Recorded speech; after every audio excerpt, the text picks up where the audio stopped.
तो अभी ये जो त्योहार आता है, ये त्योहार आता है बसंत के महीने में। तो भगवान कहते हैं भगवत गीता में कि ऋतुओं में मैं क्या हूं? बसंत ऋतु हूं। ऋतुओं में बसंत यानी वसंत की ऋतु। तो एक साल में 6 ऋतु आती हैं। ऋतु यानी 6 सीजन आते हैं। कौन कौन से आते हैं? पहला स्प्रिंग, फिर स्प्रिंग यानी कि बसंत ऋतु हो गया। अगला आता है ग्रीष्म यानी गर्मियां आती हैं। फिर आता है मॉनसून यानी वर्षा ऋतु। फिर आता है शरद यानी ऑटम सीजन, 4 हो गए। फिर 5वां आता है हल्की ठंड, हेमंत ऋतु। और फिर ठंड को कहते हैं शिशिर, तो शिशिर ऋतु। तो 6 ऋतु हो गई एक साल में, 6 सीजन आते हैं। तो भगवान ने क्या कहा कि 6 सीजन में से बसंत जो है ये मेरे को दर्शाता है, यानी बसंत का ऋतु, बसंत का महीना भगवान को अत्यंत प्रिय है। और भगवान ने कहा 12 महीनों में से मैं क्या हूं? मार्गशीर्ष का महीना, जो नवंबर या दिसंबर का महीना होता है। तो अब भगवान ने अपना महीना भी बता दिया कौन सा फेवरेट है, और अपना सीजन भी बता दिया कौन सा फेवरेट है। अब सीजन तो बता दिया, पर सीजन में कोई लीला हुई नहीं, होगी नहीं, तो कैसे पता चलेगा ये सीजन भगवान का फेवरेट है? तो ऐसे ही बसंत पंचमी एक त्योहार आता है जिस दिन लोग सरस्वती की पूजा करते हैं। तो बसंत पंचमी से आप कह सकते हैं चेंज ऑफ सीजन आ जाता है, यानी ऋतु बदल जाती है। अब ठंड चली गई और ठंड के बाद आ गई यानी स्प्रिंग। अब स्प्रिंग के महीने में क्या होता है? बसंत की ऋतु में नए नए फूल खिलते हैं, नए नए पौधे खिलते हैं, मौसम अच्छा होने लगता है। आजकल का मौसम किसको नहीं पसंद? गर्मी होती है तो एसी चलाना पड़ता है, पंखे चलाने पड़ते हैं। सर्दी होती है तो हीटर और गीजर चलाना पड़ता है। मगर आजकल का महीना इतना अच्छा है, और अक्टूबर नवंबर भी बड़ा अच्छा लगता है, पर अक्टूबर नवंबर में पॉल्यूशन हो जाता है, तो सारे महीने खराब हो गए। तो कुल मिला के 1 से 1.5 महीने बचे। तो ये 1.5 महीने के अंदर जो है, इस 1.5 महीने में ही पॉल्यूशन कम होता है। 1.5 महीने में ही ना तो गीजर इस्तेमाल होता है, ना ही एसी इस्तेमाल होता है, ना ही पंखा इस्तेमाल होता है। तो यानी बिजली का बिल भी कम आता है। और जब बिजली का बिल कम आएगा तो ऑटोमेटिकली मुंह पे बड़ी हंसी आ जाएगी कि बिजली का बिल कम है। तो इस महीने को स्पेशल होने के रीजन है। अब इस महीने में एक और बड़ी खास बात है, नए नए पौधे उगते हैं। नया सीजन है तो नए पौधे उग रहे हैं। तो एक साल में 6 ऋतु आती हैं, 12 महीने हैं और 6 सीजन है। हर सीजन जो है 2-2 महीना चलता है। तो साल में कुल मिला के 6 सीजन और 12 महीने आते हैं। अब भगवान ने अपना महीना भी बता दिया, यानी मार्गशीर्ष का महीना जो नवंबर दिसंबर में आता है, और अपना ऋतु भी बता दिया कौन सा सीजन भगवान इंडिकेट करते हैं। तो अब देखो होली की लीला कैसे शुरू हुई थी। तो होली की लीला शुरू हुई थी, जिसमें होली लीला में सबसे पहले क्या हुआ, एक बार भगवान कृष्ण छोटे थे, गोकुल में रहा करते थे, वृंदावन में नहीं। ध्यान से सुनो, गोकुल में रहते थे। वृंदावन अलग जगह है, गोकुल अलग जगह है, नंदगांव अलग जगह है, मथुरा अलग जगह है, बरसाना अलग जगह है। ये सब जगहें अलग अलग हैं, ये एक नहीं है। तो भगवान जो है गोकुल में रहते थे। तो गोकुल में रहने के बाद भगवान ने एक बारी बचपन में छोटे में अपनी माँ से पूछा, यशोदा से। देखो वही भगवान जिन्होंने पूरे मुंह पे यशोदा को पूरा ब्रह्मांड दिखा दिया, अब वही भगवान लीला कर रहे हैं बच्चे की तरह। वो कहते हैं कि हे माता, मैं इतना काला हूं और राधा रानी जो है मेरी सखी वो इतनी गोरी है, ऐसा क्यों? तो क्या करना चाहिए? तो उनकी माता कहती है काम करो, खूब सारे रंग लो, रंग लेके राधा रानी को लगा दो। वो गोरी है ना, जब अलग अलग कलर मिल जाएंगे तो शरीर कैसा हो जाता है? काला। जब होली खेलते हैं तो पीला, नीला, लाल, हरा, नीला सारे कलर मिलाओ तो मुंह पर कैसे दिखने लगता है? काला। घूम फिर के मुंह काला हो जाता है। तो उन्होंने कहा जब आप राधा रानी को रंग लगा दोगे, राधा को, तो उनका फेस भी काला हो जाएगा। और ऐसे शुरू हुई होली की लीला। सबसे पहली चीज, वाई धुलेंडी, क्यों कहा जाता है इसे धुलेंडी? अच्छा, इसको डिवाइड करो वर्ड को। जैसे दीपावली को बोलते हैं दीपावली, दियों की लड़ी। दीपा यानी दिया, वली यानी लड़ी, यानी दियों की लड़ी लगा दो तो दीपावली। लाइट की लड़ी नहीं, दियों की लड़ी, तो दीपावली। होली को धुलेंडी कहा जाता है। धुलेंडी का मतलब है धूल, लेंडी, धूल। तो धूल का मतलब क्या बोलता है? डस्ट। डस्ट जो है उसको कहा गया धूल लेडी। अच्छा, डस्ट कौन सी? ये सड़क पे पड़ा हुआ कचरा बोला गया क्या? इस धूल को धूल बोला गया? धूल कहा गया ब्रज की मिट्टी यानी धूल। भगवान ने जो कलर उड़ाए, राधा कृष्ण ने जो एक दूसरे पे रंग उड़ाए, तो कैसा हो गया? धूलम धूल हो गया, आसपास धूलम धूल। तो उसके कारण से धूल लेंडी। अब समझ में आया क्यों कहा गया? तो इसका एक्चुअली मतलब था धूल वंदन, यानी धूल जब फैल जाएगी चारों तरफ, धूल वंदन। जैसे चरण वंदन, धूल वंदन, एक दूसरे पे धूल फेंकना। तो धूल फेंकने के इस त्योहार को धूलेंडी कहा गया, और इसी को हम शॉर्ट में बोलते हैं होली। अब होली की एक लीला थी, कई लीलाएं हैं, उसमें से एक लीला ये भी है। ये लीला आती है, एक बुक है, आपको मिलेगी नहीं आसानी से, पर इसको कहते हैं गोपाल चंपू। एक बुक है गोपाल चंपू के नाम से। भागवत जो एक ग्रंथ आता है जिसमें भगवान कृष्ण की लीलाएं हैं। भागवत ग्रंथ में कहीं पे भी होली का जिक्र नहीं है। कहीं पर भी भागवतम में या श्रीमद् भागवत में ये नहीं लिखा कि भगवान कृष्ण ने कैसे होली खेली। कोई ज्यादा जिक्र नहीं है, वो तात्पर्यों में मिल जाएगा, पर ऐसे कोई ज्यादा जिक्र नहीं है कि भगवान होली खेलने गए, राधा रानी ने पिचकारी मारी, कृष्ण ने पिचकारी मारी और होली खेल रहे थे। नहीं मिलेगा। आप कहोगे कहां मिलेगा? तो ये ग्रंथ मिलता है गोपाल चंपू। गोपाल चंपू का मतलब है कि चंपू स्टाइल में लिखी गई। चंपू का मतलब अगर आसान शब्दों में कहा गया जाए तो इसका मतलब है कि एक इनफॉर्मल वे में, एक इनफॉर्मल रिदम जैसे एक होता है, एक इनफॉर्मल वे में लिखी गई और पोएट्री के फॉर्म में कविता के रूप में लिखा गया। कविता इनफॉर्मल वे में जब गाई जाती है, जैसे अलग अलग रूप में पिक्चरों में कविताएं गाते हैं ना, कविताएं लिख देते हैं, वैसे ये कविता रूप में गाया गया है जो उनका भाव था। तो वृंदावन के 6 गोस्वामी थे जिन्होंने ब्रज को खोज किया। उनमें से सबसे छोटे थे जीव गोस्वामी। तो जीव गोस्वामी ने किताब, एक ग्रंथ लिखा गोपाल चंपू, पोएट्री कविता के रूप में, और उसको नाम दे दिया गोपाल चंपू। गोपाल यानी कृष्ण, और उनके ऊपर ये इस तरीके से कविता रूप में लिखा गया, तो गोपाल चंपू। तो आपको पता तो होना चाहिए कहां से, कौन सी बुक से है। तो ये लीला आती है जब भगवान कृष्ण नंदगांव रह रहे थे और राधा रानी रह रही थी बरसाना। अरे ये भी आपने नई बात बोल दी, कृष्ण तो वृंदावन रहते थे, कृष्ण तो वृंदावन रहते थे, तो वहां नंदगांव कैसे चले गए?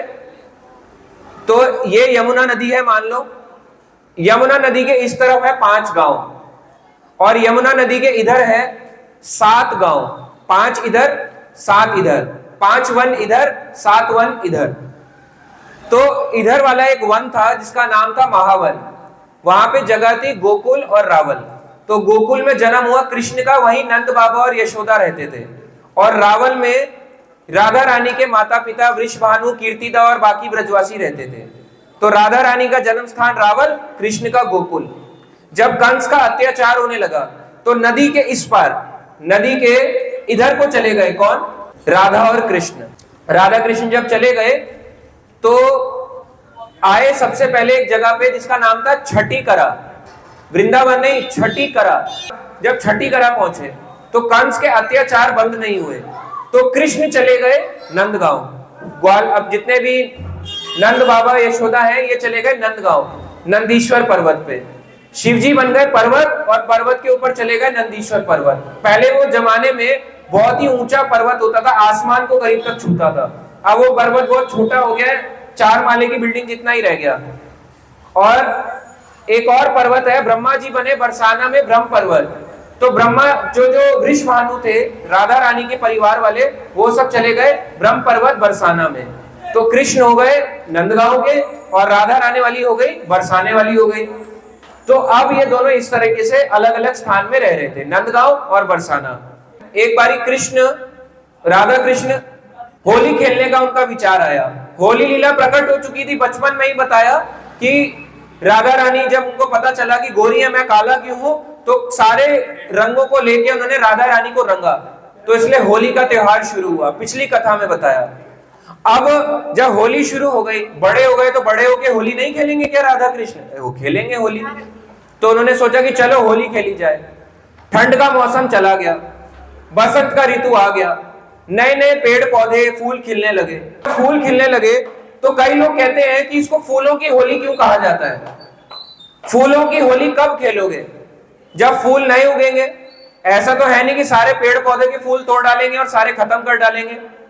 फूल की होली खेली भी तभी जा सकती है जब नए फूल उगेंगे। इसलिए फूलों की होली शुरुआत हुई बसंत ऋतु में।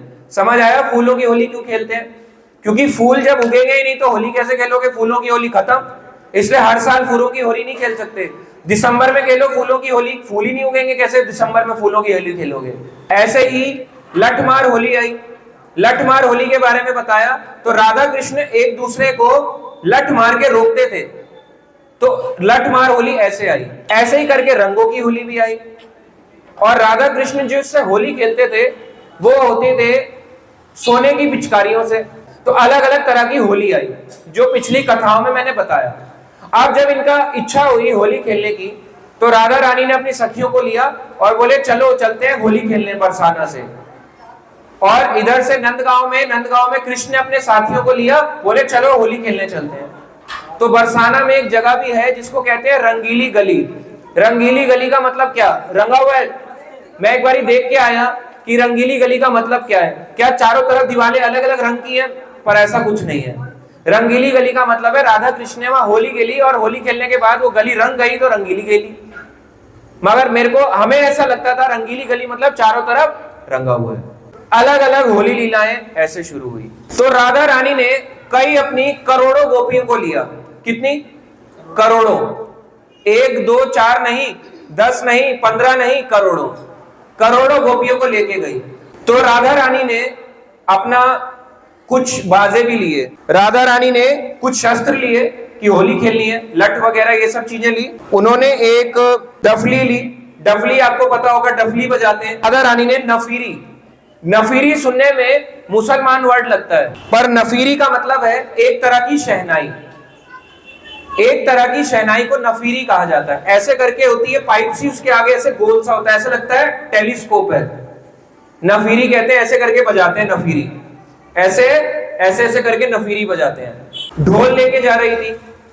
ढोल कौन सा? मृदंग भी ले जाती थी पर ढोल भी ले जाती थी। सारी चीजों को लेके और कीर्तन करते हुए आज बरज में होली रे रसिया, आज बरज में होली रे रसिया, हरे कृष्णा कृष्णा कृष्णा हरे हरे, हरे रामा राम राम हरे हरे। गाते गाते जा रही थी होली खेलने के लिए। और हम कैसे होली खेलने जाते हैं? थके थके, मन भी नहीं करता। और वो तैयार होके निकले थे। तैयार होके होली खेली जाती है। और हम सबसे फटी हुई टी शर्ट, फटा हुआ पजामा, जो सबसे डिस्कार्डेड आइटम, मतलब जो पोछा भी नहीं, हमने सोच लिया कि अब ये पोछे के काम भी नहीं आएगा, इसको पहन के हम होली खेलने जाते हैं। तो आप हमारा और भगवान का जो एक्चुअली भगवान ने लीला बनाई वो इस तरह से बनाई थी। हम कॉपी तो नहीं कर सकते पर सच धज के होली तो खेल सकते हैं। तो रंग बिरंगे कपड़े थे, फेस्टिवल ऑफ कलर्स है, और हम एकदम फटा कपड़ा पहनेंगे तो क्या ही हमारा त्योहार रह गया।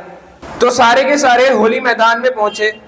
उधर से कुछ गोपों को लेके, ग्वाल वालों को लेके कृष्ण और बलराम अपने साथ निकले और वो भी चिल्ला रहे होली है होली है होली है होली है होली है होली है।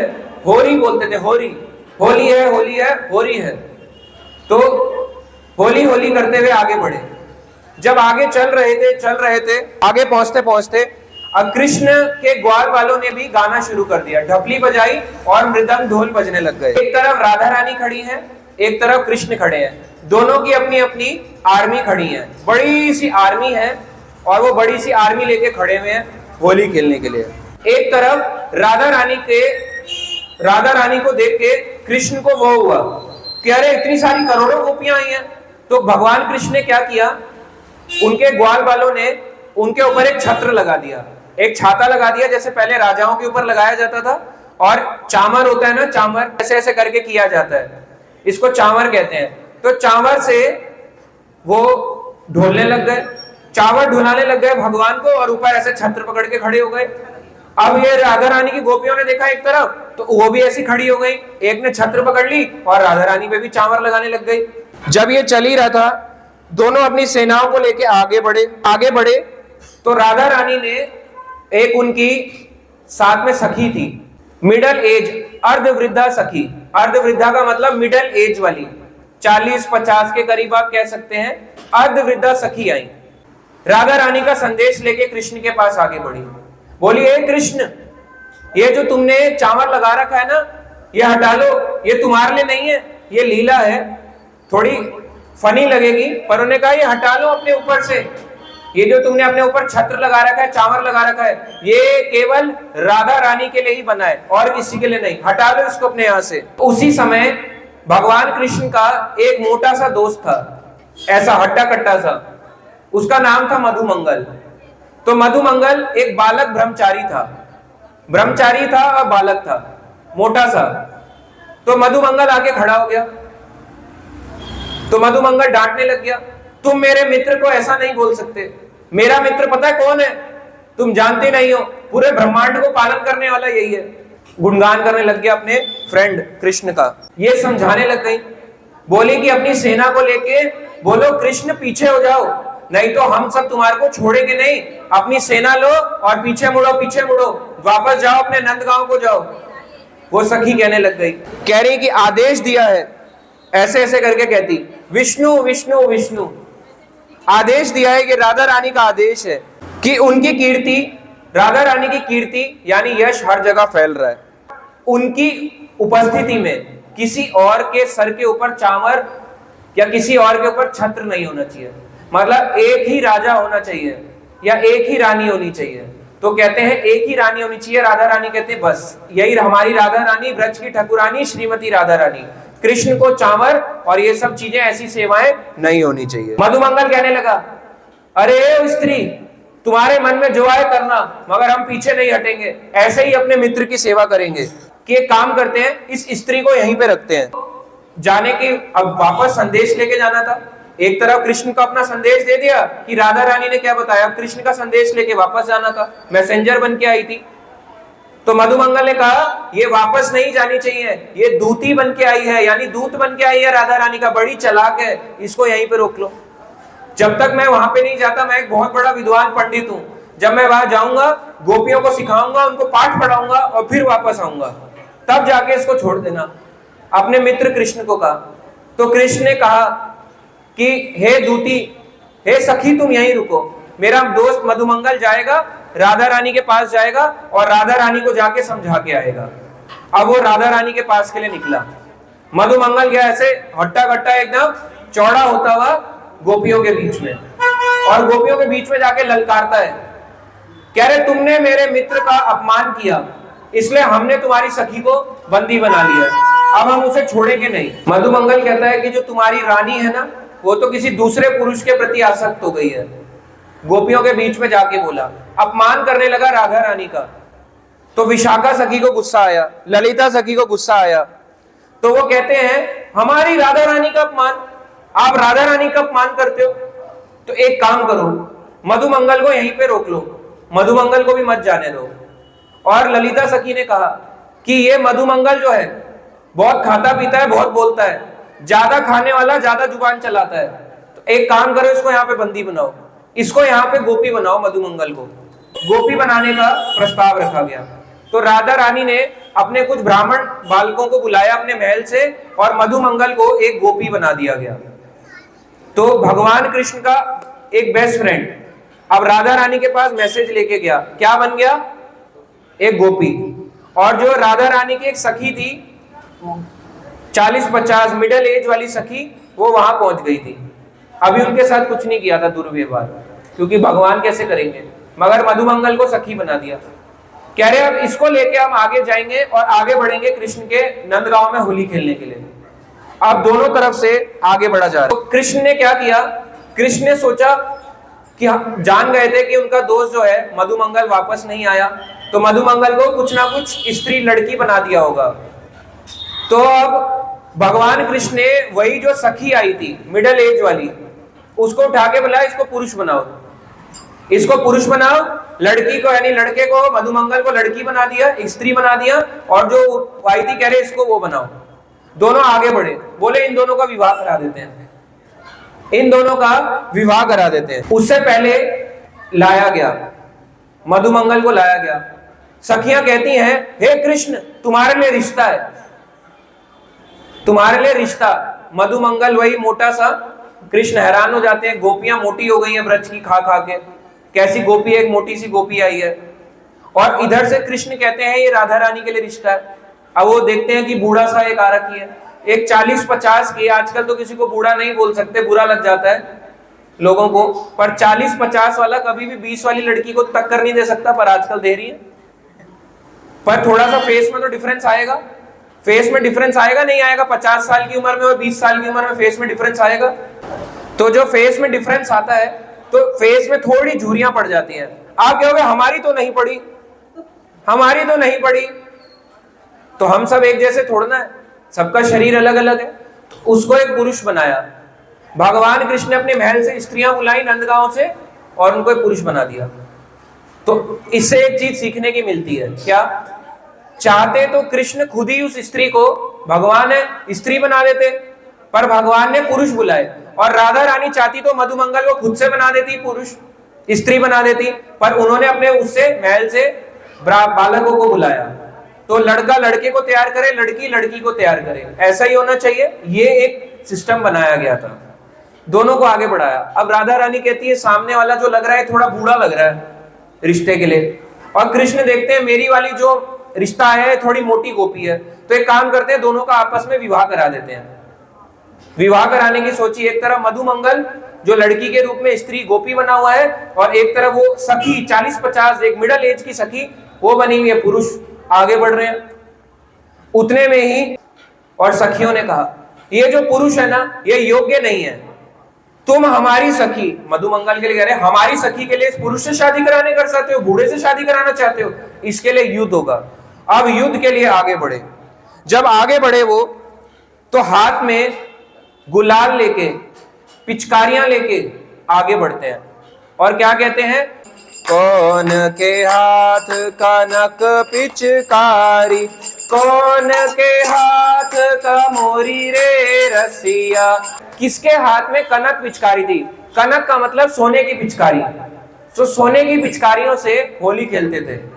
और कौन के हाथ कमोरी रे रसिया, किसके पास रस्सी। तो ये कहा गया कृष्ण के हाथ कनक पिचकारी, कृष्ण के हाथ कनक पिचकारी। और कृष्ण कहाँ रहते थे? अभी आपको बताया नंदगांव, और राधा रानी बरसाना। इसलिए जो ये भाषा में आता है ना, ब्रज भाषा में भजन है, ये एक शास्त्रिक भजन है ब्रज भाषा का। नंदगांव के कुंवर कन्हैया, नंदगांव के कुंवर कन्हैया, बरसाने की राधा गोरी रसिया। अभी इनकी होली लीला अब यहां से स्टार्ट हुई, तो दोनों आपस में होली खेलने लगे। होली खेलते खेलते गुलाल उड़ाया गया। अच्छा, गुलाल किसका पड़ता था? कुमकुम। फूलों को कूटने के बाद उसका चूरा बनाया जाता था, सुखा के रंग बनाते थे। तो कहने का मतलब जो गुलाल बनता था, कूट कूट के बारीक रंग बनाते थे। आज भी आप रंग बना सकते हो, कुछ भी नहीं है। कलर लो, एक तरफ हरा पत्ता लो, कॉर्न स्टार्च डालो, बन गया हरा रंग। हल्दी लो और कॉर्न स्टार्च डालो, बन गया पीला रंग। मिक्सर में घुमाना है।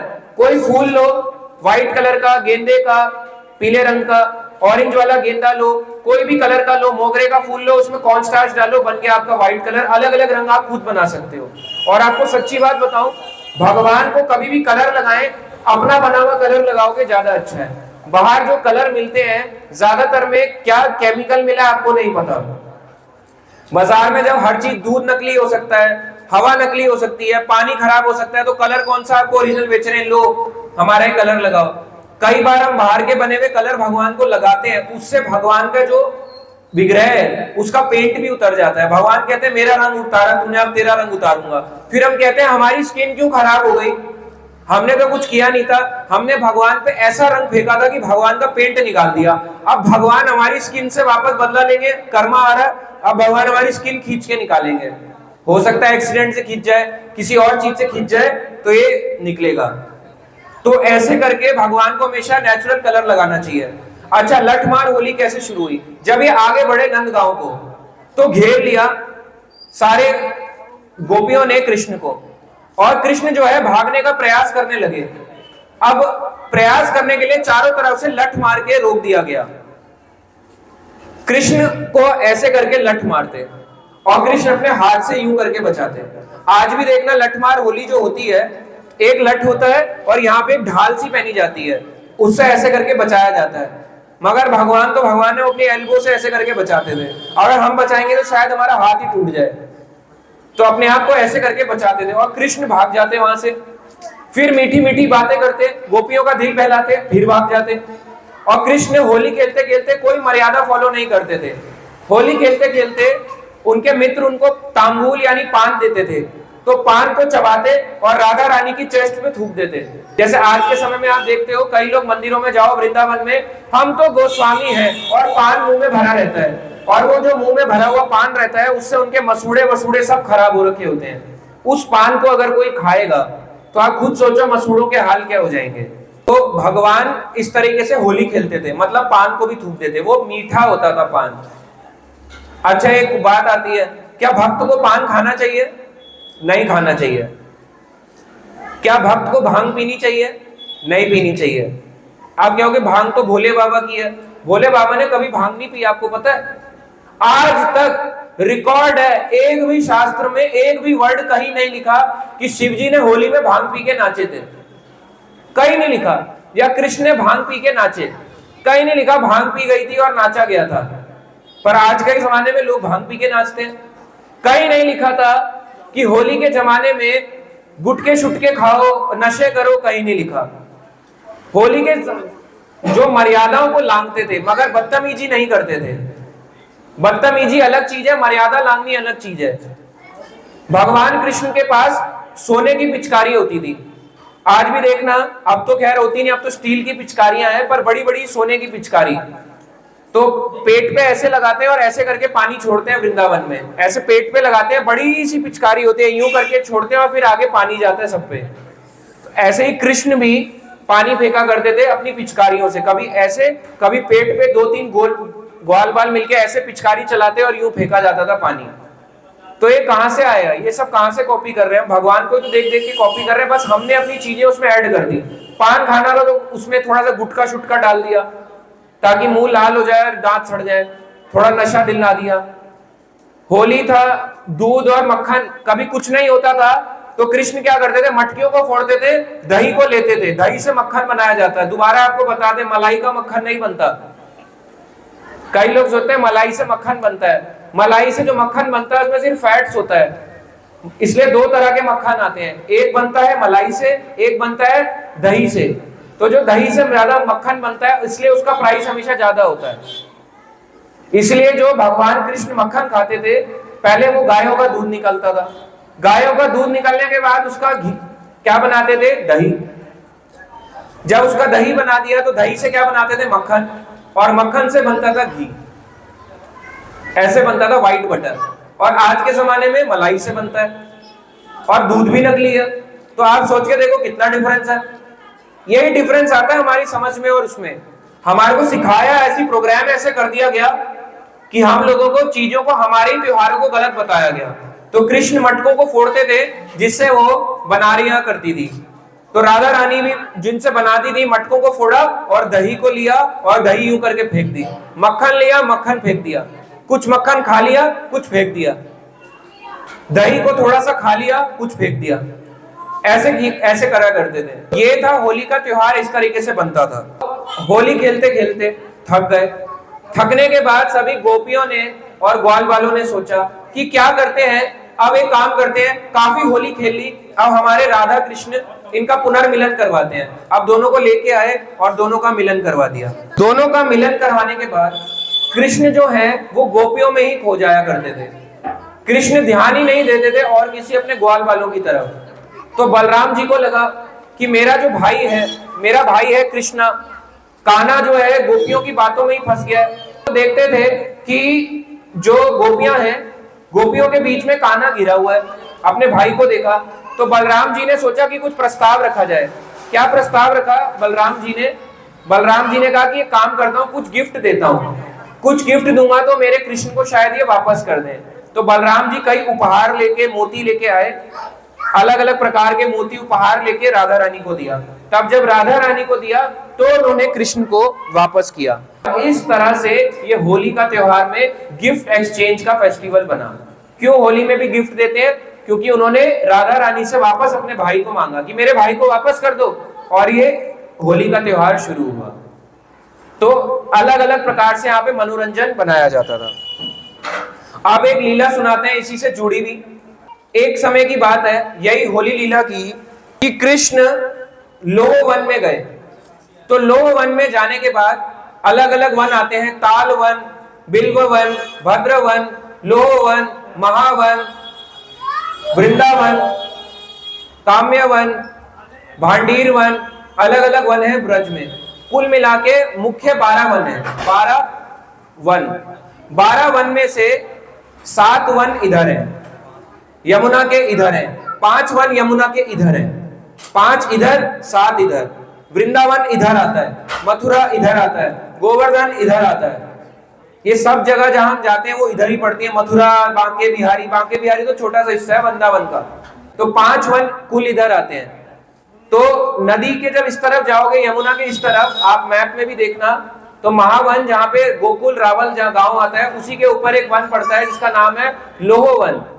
तो भगवान कृष्ण ने एक असुर को मारा था, लोह जंघासुर। लोह जंघासुर को मारा और उस वन का नाम पड़ गया लोहवन, क्योंकि वो जो लोहासुर था या लोह जंघासुर था, वो वहां पे आके ब्रजवासियों को और गायों को परेशान करता था। तो भगवान ने उस असुर का वध कर दिया। एक समय की बात है, भगवान कृष्ण, होली की लीला ये चल रही थी, बसंत का ऋतु था, बसंत में रास नृत्य करने की उनकी इच्छा हुई। एक वन में पहुंचे गोपियों को लेके, जिसका नाम था लोहवन। गोपियों के साथ पहुंचे और उनकी चुटिया बांधने लगे। कृष्ण चुटिया बांधते बांधते उसका श्रृंगार करने लगे, गोपियों का। जितनी गोपियां थी उनका श्रृंगार करने लगे। आगे हो गए तो करोड़ों गोपियां थी, अकेला आदमी कैसे कर रहा है? तो भगवान भी अपने आप को 1 करोड़ रूप में विभाजित कर लेते, जितनी गोपियां उतने कृष्णा। ऐसे भगवान अपनी रासलीला करते थे। तो इतना जब अपने आप को डिवाइड कर लिया, कृष्ण ने अलग अलग रूपों में अपना विस्तार कर लिया। तो वहां पे ब्रज में थे। अब ब्रज में लीला करते करते भगवान कृष्ण ने रास नृत्य शुरू किया। रास लीला स्टार्ट हो गई लोहवन में। और आप कहते हो कहां पे रास लीला हुई? निधिवन में। तो निधिवन ही है क्या रास लीला का स्थान? कौन मानता है सिर्फ निधिवन है? सिर्फ निधिवन नहीं है, ब्रज का जितना हिस्सा है भगवान ने हर जगह पे रास नृत्य करा है, कहीं ना कहीं कोई लीला करी है। तो वृंदावन का निधिवन ही केवल रास नृत्य का स्थान नहीं है, लोहवन में भी भगवान ने रास नृत्य शुरू कर दिया। जब रास लीला चल रही थी, ये भी गोपाल चंपू की ही लीला है, अध्याय नंबर 30। तो जब लीला चल रही थी, लीला चलते चलते रास लीला से कुबेर के एक सेवक थे, कुबेर के एक यक्ष थे जिसका नाम था शंखचूड़। सुना हुआ है शंखचूड़? तो कुबेर का एक यक्ष था शंखचूड़। कुबेर की नगरी है अलकापुरी। अलकापुरी पड़ती है कैलाश, आपने देखा है कैलाश मानसरोवर, ये पड़ता है चाइना में। आज के समय में तिब्बत चाइना में चला गया, पर ये तिब्बत में आता है। उस समय कोई तिब्बत नहीं था, तिब्बत भारत का ही हिस्सा था। तिब्बत चाइना कुछ अलग नहीं था, ऐसा भारत का हिस्सा था। तो कैलाश पर्वत के सामने साथ में कुबेर की नगरी पड़ती है अलकापुरी। अलकापुरी का अगर स्थान बताया जाए तो गंधमादन पर्वत। गंधमादन पर्वत आता है हिमालय में, और ये हिमालय की बात हो रही है, उत्तराखंड का गंधमादन पर्वत, जहां पे संजीवनी बूटी हनुमान जी जिस पर्वत को लेके उठाने लेके आए थे। तो वहां पे कुबेर की नगरी है अलकापुरी, इतनी ऊंचाई पे। तो कुबेर की नगरी है अलकापुरी। तो वहां से यक्ष आया शंखचूड़, धरती पे उतरा और उसको वरदान प्राप्त था शिव जी का कि मेरे को कोई साधारण मनुष्य वगैरह ऐसे कोई मार नहीं सकता। तो अब कुबेर वो आया, लड़ाई करने के लिए दौड़ा, देख रहा था धरती में कोई ऐसा मनुष्य है जो मेरे को टक्कर दे सके या ना दे सके। तो नारद मुनि ने आए, नारद मुनि पहुंचे, नारायण नारायण। बोले एक व्यक्ति है जो तुम्हारे को हरा सकता है या तुम्हारा बराबरी कर सकता है। बोले यहाँ पे उग्रसेन का पुत्र है जिसका नाम है कंस, मथुरा का राजा है। जाओ और मथुरा के राजा को वो करो। मथुरा के राजा को अगर तुमने हरा दिया तो हम तब मानेंगे कि भाई तुम शक्तिशाली हो। तो कंस जो है, कंस ने पिछले जन्म में एक असुर था जिसका नाम था कालनेमी। भगवान विष्णु ने उस असुर को मारा था, कालनेमी को। तो अब ये इस जन्म में कंस बन के आया। अब कंस जो है, कंस ने अत्याचार फैलाने के लिए सारे जितने बड़े बड़े असुर हैं उनको हराया और अपना अंडर गुलाम बना लिया। तो बड़े बड़े जितने असुर राक्षस, जैसे पूतना हो गई और अघासुर, बकासुर, धेनुकासुर, अलग अलग जितने असुर थे सबको अपने अंडर में ले लिया। अब इसको समझ में आ गया कि कंस कोई शक्तिशाली व्यक्ति होगा, तो चलो अटैक करने चलता हूं। मथुरा पहुंचा। भगवान की एक तरफ रासलीला चल रही है, लोहवन यमुना नदी के इस तरफ, और इधर कंस का अत्याचार अभी भी फैला हुआ है। कंस का अत्याचार जो फैला हुआ था, अब कंस उस जमाने में भगवान के अलग अलग असुर भेजता रहता था। तो इसने सोचा जाके अटैक करते हैं मथुरा पे। कंस को चुनौती दी। दोनों गदा लेके दौड़े आपस में एक दूसरे के सामने। जब गदाओं से प्रहार हो रहा था तो इतना जोर का हो रहा था, धरती में कंपन उठ गई। लड़ाई करते करते दोनों का गदा टूट गया। गदा टूटने के बाद दोनों हाथ से ऐसे गिरा और मल युद्ध करने लग गए। अब क्या करता, कंस ने पकड़ा शंखचूड़ को। शंखचूड़ को उठा के हवा में फेंक दिया 100 योजन। एक योजन में 12 किलोमीटर होता है, तो 1200 किलोमीटर ऊंचा फेंक दिया। और ऐसे शंखचूड़ गया और ढप ऐसे करके नीचे गिरा जमीन पे, और पूरी धरती कांपने लग गई। धरती माता कहती कौन है ये धरती का बोझ। फिर शंखचूड़ दोबारा उठा। शंखचूड़ ने अब कंस को पकड़ा, अब उसको 100 योजन 1200 किलोमीटर उसको भी उतना ही ऊंचा फेंक दिया। फिर कंस आके धरती पे गिरा धम, और एकदम से धरती कांपने लग गई। धरती माता हिलने लगी, परेशान होने लग गई। अब जो शंखचूड़ और इनके बीच का युद्ध है, 27 दिन तक ये युद्ध चलता रहा। 27 डेज तक कॉन्टिन्यूअस ये लड़ते रहे। जब ये लड़ाई चल रही थी, ये नहीं समझ आ रहा था कि कौन जीतेगा कौन हारेगा, और धरती माता कांप रही थी। तो गर्गाचार्य आए, जो भगवान कृष्ण का जिन्होंने नामकरण संस्कार किया, उनके कुल पुरोहित जिनका नाम था गर्ग मुनि, गर्गाचार्य। तो गर्ग मुनि आए। गर्ग मुनि ने कहा, हे राजेंद्र, हे कंस, तुम जिसको हराना चाह रहे हो शंखचूड़ को, ये कोई साधारण नहीं है, ये कुबेर का यक्ष है। कुबेर यक्षों के राजा है। यक्ष मतलब एक प्रकार का भूत, गुड़ घोस्ट, गोलिन का राजा है। और इसको शिवजी से वरदान प्राप्त है शंखचूड़ को। इसको तुम मार नहीं सकते, इसको मारना इम्पॉसिबल है, और ये भी तुम्हें नहीं मार सकता क्योंकि तुम्हें भी वरदान प्राप्त है। तो गर्ग मुनि ने कहा कि जैसे तुम्हारे को केवल भगवान से भय है, वैसे इसे भी केवल भगवान का ही भय है। किसको? शंखचूड़ को। आपने शंखचूड़ की कथा सुनी होगी तुलसी वाली के साथ, कि तुलसी महारानी के साथ उनका विवाह हुआ। किसका? शंखचूड़। शंखचूड़ को जब ये पता चला तो शंखचूड़ को सोचा कि कंस से तो हरा नहीं सकते, एक काम करते हैं मैत्री कर लेते हैं। जब दो दुश्मन एक दूसरे को ना हरा पाए तो आपस में संधि कर लो। आपस में दोनों ने संधि कर ली, दोनों की फ्रेंडशिप हो गई। यानी एक तरफ कंस और एक तरफ शंखचूड़। अब कंस के अत्याचारों के साथ उसने साथ देने का सोचा शंखचूड़ ने, कि मैं भी कंस का साथ दूंगा।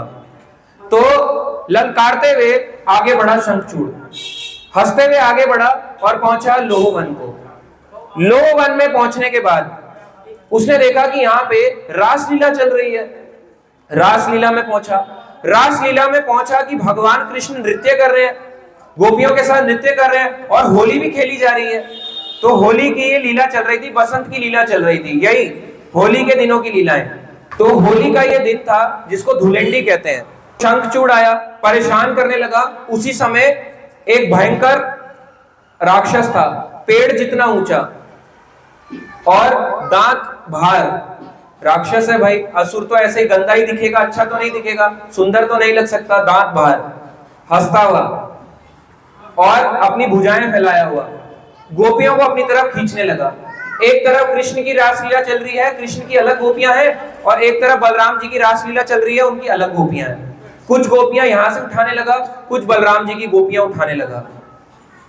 तो कृष्ण और बलराम को उस समय में लगा कि ये जो है ना, ये कोई ग्वाल बाल है, वो उसने अपना भेष ऐसा बदला हुआ है और वो राक्षस का किरदार निभा रहा है। शंखचूड़ ने है, एक गोपी थी शतचंद्रानना, शतचंद्रानना को उसने पकड़ लिया और वो बताती कृष्ण मेरी रक्षा करो, कृष्ण मेरी रक्षा करो। अरे कृष्ण कहते दाऊ जी पता है कौन है, ये हमारा कोई ग्वाल बाल होगा, खेल रहा होगा। अब पहले एक गोपी को उठाया, धीरे धीरे धीरे करके सारी गोपियों को अपनी ओर खींचने लगा। अब बलराम को लगा कि भाई कुछ तो गड़बड़ है। कृष्ण भी समझ गए कि कुछ गड़बड़ है, गोपियां कम होती जा रही हैं रासलीला से, रासलीला चलते चलते कुछ गोपियां कम हो गई। तो कृष्ण बलराम आगे बढ़े, तो कृष्ण बलराम समझ गए कि कोई असुर भेजा गया है कंस के द्वारा। होली का दिन था ये। एक पेड़ होता है जिसका नाम है साल, साल ट्री, SAAL, साल, साल का वृक्ष होता है। तो साल के वृक्ष को उन्होंने पकड़ा, उसको यूं करके हिलाया, उसकी टहनियां और पत्तियों को अलग कर दिया। कृष्ण और बलराम अपने हाथ में एक एक साल का वृक्ष लेके दौड़े और दौड़े दौड़े दौड़े शंखचूड़ की ओर को, और ग्वाल बाल भी उनके पीछे दौड़े कि हमारे मित्र कृष्ण बलराम दौड़ रहे हैं। अब देखो किस्मत, देखो वही ग्वाल बाल जो उनके साथ खेला करते हैं, जब उन्होंने पेड़ को उठाया हुआ था। आप सोचो कृष्ण और बलराम है, ये लीला चल रही है द्वापर की।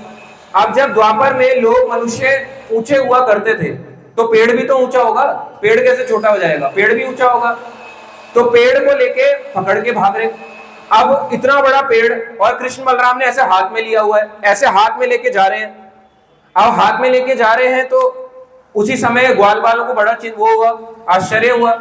ग्वाल बाल सोचते या तो लगता है पेड़ हल्का हो गया, पेड़ शायद हल्का हो गया तभी हमारे मित्र कृष्ण बलराम ने उठा लिया, या फिर ये छोटा कोई पेड़ था टहनी जैसा जो ऐसे उखाड़ के वो ले गए। मतलब उनको अपने मित्रों में भगवान नहीं दिखाई दे रहे, अपने मित्रों में क्या दिखाई दे रहा है, दोस्त, मित्र।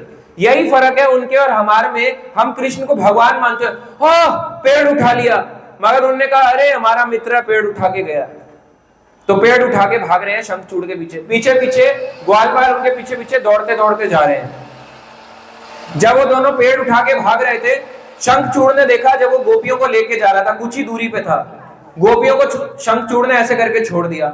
अब शंखचूड़ जो है घबरा गया, वो समझ गया कि साक्षात समय रूपी यानी मृत्यु का समय रूपी जो है बलराम जी मेरे पास में आ रहे हैं और यमराज रूप में कृष्ण मेरे पास पेड़ लेके आ रहे हैं। दोनों भाइयों ने अपने हाथ से पेड़ को फेंक दिया। बलराम जी को कृष्ण ने कहा कि रुकिए रुकिए दाऊ जी मैं जाता हूं। आगे बढ़े और शंखचूड़ को, ज्यादा नहीं, इतना शक्तिशाली जो कंस से इतने दिनों तक लड़ता रहा, 27 दिनों तक, केवल एक मुक्का, क्या एक मुक्का प्रहार किया, उसके यहाँ पे मणि लगी थी, मणि खींची और शंखचूड़ धाराशायी होकर जमीन पे गिर गया और शंखचूड़ का वध हो गया। और ये वध जिस दिन हुआ था, ये दिन था होली का, जिसको कहते हैं धुलेंडी। क्या कहते हैं, धुलेंडी। तो ये लीला आती है गोपाल चंपू अध्याय नंबर 30 में, इस लीला के बारे में दिया गया है।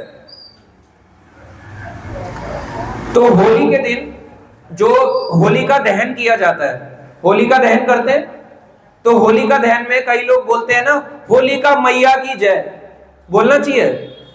एक छोटे बच्चे को एक लेडी जलाने लेके चली गई, हम बोल रहे हैं उसकी जय, अच्छा काम कर रही हो, होलिका मैया की जय। अरे मैया कैसे हो गई वो? एक मैया कभी किसी अपने पुत्र को जलाती है? उसके पुत्र समानी तो है पहला, तो फिर ये की बोल रहे हैं होलिका मैया की जय। तो होली का जो दिन आता है, होली का धुलेंडी के एक दिन पहले होली का दिन, तो होली के एक दिन पहले ही शंखचूड़ का पुतला भी जलाया जाता है। इसलिए ही जलाया जाता है क्योंकि उसने गोपियों का हरण किया रासलीला से, एक अपराध किया भगवान के भक्तों के प्रति, वैष्णव अपराध। तो भगवान ने उसकी सांस को खींच डाला और उसका वध कर दिया। एक दिन पहले जैसे होली का दहन होता है, वैसी शंखचूड़ एक राक्षस के समान पुतले को भी जलाया जाता है होली का दहन में।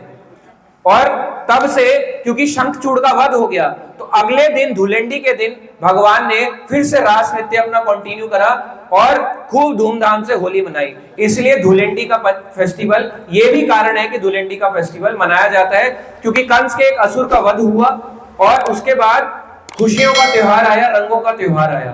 तो ऐसे करके ये पूरे ब्रज में फैलने लग गया। तो होली के कई अलग अलग लीलाएं हैं, कई अलग अलग कारण हैं, जिसमें से एक लीला ये भी है। हरि हरि बोल। तो ये था कुछ होली से जुड़ी छोटी छोटी लीलाओं के बारे में।